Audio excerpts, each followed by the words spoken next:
अस्सलाम वालेकुम स्टूडेंट, मेरा नाम है मोहम्मद इरशाद नदीम। आज से हम स्टार्ट कर रहे हैं मैथमेटिक्स ऑफ 10th क्लास और इसके अंदर हम आपको इम्पोर्टेंट एक्सरसाइजेस करवाएंगे और वो इम्पोर्टेंट क्वेश्चन करवाएंगे जो आपके लिए बहुत ज़रूरी होंगे। हम एक्सरसाइज नंबर पहले चैप्टर से स्टार्ट करते हैं जिसमें हम पढ़ते हैं सेट्स एंड फंक्शन, और इसकी दूसरी एक्सरसाइज है 17.2 जिसमें हमारे पास क्वेश्चन नंबर 2 है जिसमें हमें ए की वैल्यू दी हुई है और बी की वैल्यू दी हुई है और ये 5 चीज़ें हमने इसमें से निकालनी है। तो आप लोगों से गुजारिश ये है कि आप मेरे चैनल को सब्सक्राइब करें और ज़्यादा से ज़्यादा शेयर करें ताकि ये मेरी वीडियो तमाम स्टूडेंट तक के पहुँच जाए। अब सबसे पहले हम पहले क्वेश्चन से स्टार्ट करते हैं जिसमें हमने ए यूनियन बी फाइंड करना है। ए यूनियन बी फाइंड करने के लिए हम क्या करते हैं, सॉल्यूशन लिखेंगे और ए यूनियन बी लिखेंगे। ए की जगह पहली वैल्यू ए है, ए की जगह क्या लिखेंगे 1 2 3 4 5 6। फिर बीच में यूनियन का साइन है, यूनियन का साइन लगाएंगे और फिर बी की वैल्यू लिखेंगे 2 4 6 8 10।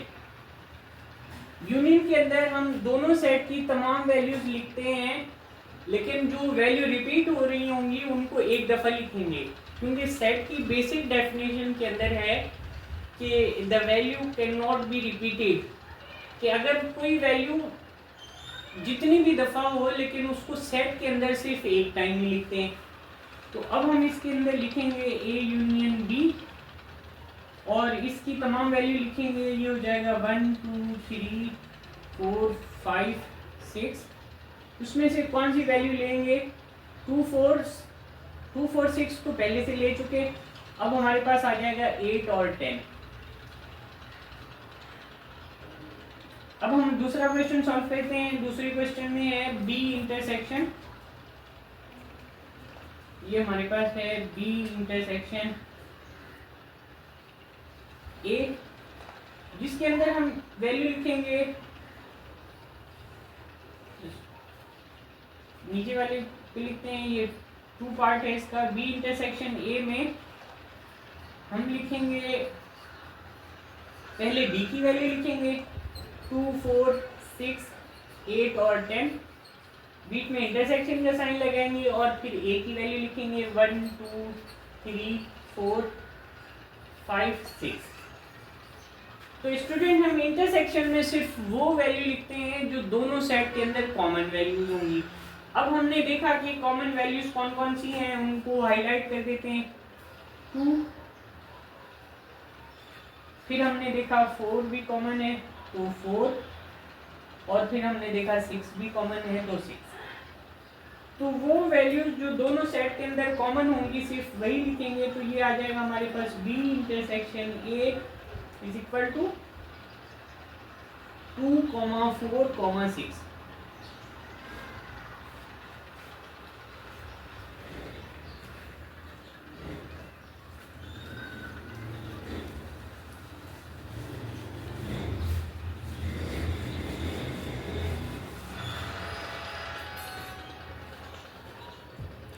अब हम इसके थर्ड पार्ट सॉल्व करेंगे। थर्ड पार्ट में है a माइनस बी, तो हम इसमें थर्ड पार्ट लिखेंगे a माइनस बी। तो a माइनस बी को सॉल्व करने के लिए हम क्या करेंगे, नीचे हमने सॉल्यूशन लिखा इसका, फिर हमने लिखा a माइनस बी। फिर पहले हमने a की वैल्यू लिखी 1 2 3 4 5 6। फिर हमने माइनस का साइन लगाया और फिर हमने b की वैल्यू लिखी 2 4 6 8 10। अब माइनस के अंदर क्या करते हैं, जो सेम वैल्यू होती हैं उनको कैंसिल कर देते हैं। सेम वैल्यू कौन सी हैं, 2 4 और 6। सेम वैल्यू को कैंसिल कर दिया। अब जो फर्स्ट सेट के एलिमेंट होंगे ना, सिर्फ फर्स्ट सेट के, माइनस के अंदर सिर्फ वो वैल्यू लिखते हैं जो फर्स्ट सेट के अंदर बच जाती हैं। ए माइनस बी सॉल्व किया तो फर्स्ट सेट के एलिमेंट जो बच जाएंगे वो लिखेंगे 1 3 5। स्टूडेंट याद रखना है कि सेकंड सेट के अंदर जब हम माइनस सॉल्व कर रहे हो, सेकंड सेट के अंदर कोई भी वैल्यू बच जाए तो वो कंसीडर नहीं करते। जो फर्स्ट सेट के एलिमेंट होते हैं, पहले सेट के जो एलिमेंट होंगे वहाँ जो बचेगा सिर्फ वो लिखेंगे। यहाँ 1 बचा है, यहाँ 3 बचा है और यहाँ 5, तो 1, 3 और 5 हमारे a माइनस बी का आंसर होगा। अब हमारे पास नेक्स्ट क्वेश्चन है b माइनस ए। b माइनस ए के अंदर हम क्या सॉल्व करेंगे कि हमने b की वैल्यू लिखी, पहले b की वैल्यू क्या देंगे 2, 4, 6, 8 और 10, फिर माइनस का साइन लगाया, फिर a की वैल्यू लिखी 1, 2, 3, 4, 5, 6। तो स्टूडेंट इसमें भी वही काम करेंगे कि जो सेम वैल्यू होंगी उनको कैंसिल कर देंगे, 2 कैंसिल, 4 कैंसिल और 6 कैंसिल। अब जो फर्स्ट सेट के अंदर बच जाएगा ना, जो एलिमेंट फर्स्ट सेट के अंदर बचेंगे सिर्फ वो लिखेंगे। तो हमारे पास क्या आ जाएगा 8 आ जाएगा और फिर 10 आ जाएगा। ये हमारे b माइनस ए का आंसर है।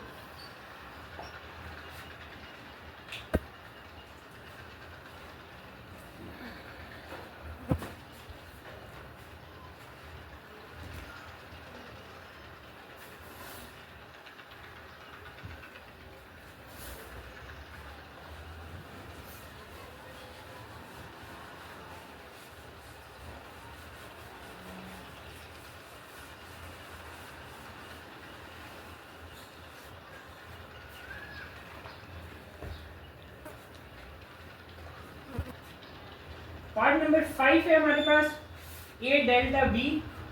a डेल्टा b को सॉल्व करते हैं। तो a डेल्टा b को सॉल्व करने के लिए हमने लिखा a डेल्टा b। a की वैल्यू लिखेंगे 1, 2, 3, 4, 5, 6, डेल्टा लगाया और फिर b की वैल्यू लिखी 2, 6, 8 और 10। अब हम यहाँ पे क्या कहते हैं, जो सेम वैल्यू होती है उनको कैंसिल कर देते हैं, 2 कैंसिल, 4 कैंसिल और 6 कैंसिल।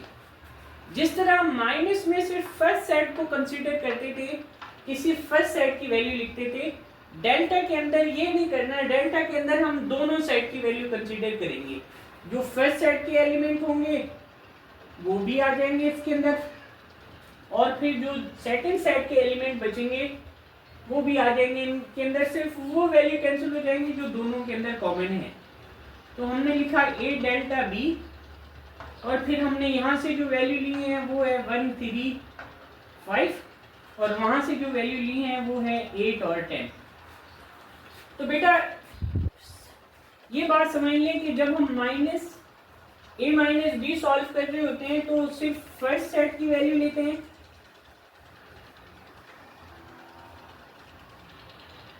रिमेनिंग वैल्यूज जो कॉमन होंगी वो काट देंगे और जो बाकी होंगी वो लिख देंगे फर्स्ट सेट की। और जब हम a डेल्टा b सॉल्व कर रहे होते हैं तो दोनों सेट की जो वैल्यू होती हैं, बोथ सेट्स रिमेनिंग वैल्यूज, तो दोनों सेट की जो रिमेनिंग वैल्यू होंगी वो लिखेंगे इसके अंदर। तो ये बेसिक फर्क है a माइनस बी और a डेल्टा b के अंदर।